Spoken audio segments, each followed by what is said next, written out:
নিজের বাড়িতে বিদ্যুৎপৃষ্ট হয়ে মৃত্যু হয় একই পরিবারের 4 জনের। শুক্রবার সন্ধ্যায় মর্মান্তিক ঘটনাটি ঘটেছে রাজগঞ্জ ব্লকের গজলডাওয়া সংলগ্ন টাকিমারি এলাকায়।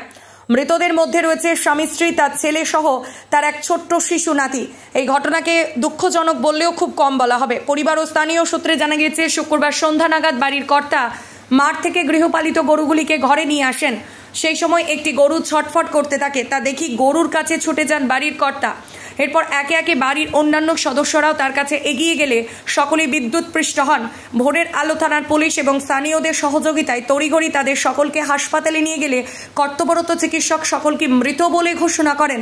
মর্মান্তিক এই ঘটনায় গোটা পরিবার নয়, বরং গোটা এলাকার শোকস্তব্ধ। এই মুহূর্তে তাদের বাড়িতে সমবেদনা জানাতে উপস্থিত রয়েছেন শিলিগুড়ি মিউনিসিপ্যাল কর্পোরেশনের মেয়র গৌতম দেব। মৃতদের নাম পরেশ দাস, বাড়ির কর্তার বয়স 62 বছর, তার স্ত্রী দীপালি দাস বয়স 60 বছর, ছেলে মিঠুন দাস বয়স 33 এবং 2.5 বছরের ছোট নাতি সুমন দাস। ছেলেটার জন্যই তো সবার একটু এই যে ছেলেটার কথা সবাই বলতেছে, ছেলেটাকে নিয়ে সবার মায়া। মানে ওই ছেলেটাকে বাঁচানোর চেষ্টা করেছিল পাশের লোক, বাঁচাতে পারে নাই, ও শর্ট খাইছে। ছোট ছেলে 2.5 বছর বয়স। কি হয়েছিল ঘটনাটা? এই শোনা কথা আমাদের শর্টে, কারেন্টের শর্ট। কয়জন মারা গেছে বাড়ি? 4 জন, গরু নিয়ে 5 জন। কি শুনেছেন? কতটা খারাপ লাগছে এই যে এরকম একটা ঘটনা? এই তো খারাপ লাগারই সবারই কথা। এটা 4 জন লোক এক বাড়িতে মারা যাওয়া তো বড়ই দুঃখের বিষয়। এখন বাড়িতে শুধুমাত্র একজন লোক আছে, তাহলে সবার তো দুঃখের কথা না? এই জায়গাটার নাম কি? এইখানটা টাকিমারি আর ধূপগুড়ি বস্তি বলে। সবার মায়া ছিলেন না, পরে কি শুনলেন ঘটনাটা? কি আমি ঘটনা কথা কিছু বলতে পারি না, আমি খালি কেবল আসলাম, কাউকে দেখা পাইনি। কি শুনেছেন? কি শুনেছিলেন কালকে? কি আমাকে ফোন করছিল, আমার বউ ফোন করছিল, ফোন করে বলছে এরকম এরকম ঘটনা, তুই আয় তাড়াতাড়ি আয়। আমি আসে বলছি, তারা ওরা এসে নাগাল পাইনি, কাউকে নাগাল পাইনি, সবাইকে উঠাই নিয়ে চলে গেছে। আমি তখন পাইলাম যে আমার দাদা বাড়ি, ওদের বাড়ি। কিছু বলতে কি শুনছেন আপনার? কি কি মারা গেছে? ওই শুনছে আমার ছেলে মারা গেছে, বাবা শ্বশুর মারা গেছে, মা মারা গেছে, শালা মারা গেছে। এটা 4 জনের কথা বলছি। আপনার স্ত্রী কি শ্বশুর বাড়িতে থাকতেন? হ্যাঁ, এখানে থাকতেন। কি নাম আপনার? আমার নাম মন অধিকারী। একটা খুব মর্মান্তিক ঘটনা। কি পরিবারের 4 জন মারা গেছেন। এই ভদ্রমহিলা আছেন, তার বাবা মা, তারপর মানে মেয়ের ঘরের নাতি, আরেক ছেলে মারা গেছে। 4 জন। গবাদি পশুও মারা গেছে।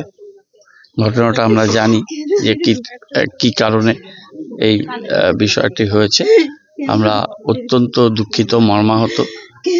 গতকাল মাননীয় মুখ্যমন্ত্রী তিনি আমাকে নির্দেশ দেন যে এই দুর্ঘটনাগ্রস্ত জায়গায় যাওয়ার এবং এদের পরিবারের পাশে দাঁড়ানোর। বিদ্যুৎ মন্ত্রী অরূপ বিশ্বাস ফোন করেছিলেন, উনিও রাতে আমাকে বলেন যে এখানে আসতে পারলে ভালো হবে। তারপর রাত্রেবেলায় প্রশাসনের সাথে যোগাযোগ করে সকালবেলাতেই চলে এসেছি এবং তাদের প্রতি ফোনটা বন্ধ রাখো, তাদের প্রতি আমাদের সমবেদনা জানালাম। প্রশাসন থেকে যা যা সাহায্য করার, পুলিশ এবং সাধারণ প্রশাসন, এখানে এসডিও আছেন, এসডিসিএল এর জেডএম, অন্যান্য ডিস্ট্রিবিউশন কোম্পানির এসডিসিএল এর তারা আছেন, এখানে স্থানীয় পুলিশ অফিসাররা আছেন, পুলিশ কমিশনারেটের অফিসাররা আছেন। সবাই মিলে আমরা আসলাম, দেখলাম।